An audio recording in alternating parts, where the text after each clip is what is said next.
Does an anxiety disorder cure exist? Yes, it does.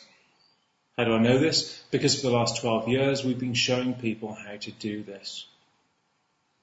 Anxiety disorder cures must address the subconscious anxious behaviours of the amygdala, the anxiety control centre in the subconscious mind.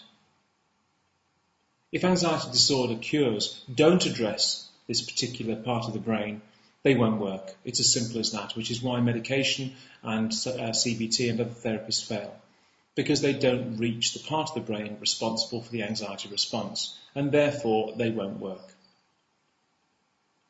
So what is this part of the brain that is responsible for the anxious reaction? Well, it's called the amygdala. It's actually a pair of organs, and they're the anxiety control centres of the brain. The way they work is that your sensory organs, your eyes, your ears, your nose, your mouth and your skin feed back data about your environment to the amygdala in order for it to decide about whether or not there is a threat present in your environment that requires activation of the flight or fight response.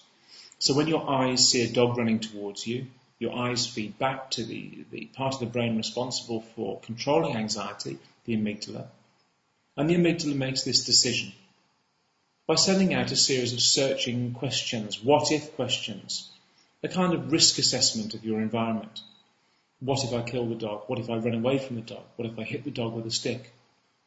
Now, when there's a real fear present, like a dog, for example, this is completely appropriate and the questions are appropriate and make sense. But in anxiety disorders, it doesn't make sense because you could be sat at home with your children and wife watching television and all of a sudden you get a what-if thought. What if I do this? What if I harm one of my children? What if I kill my wife? What if I pass out? What if I die?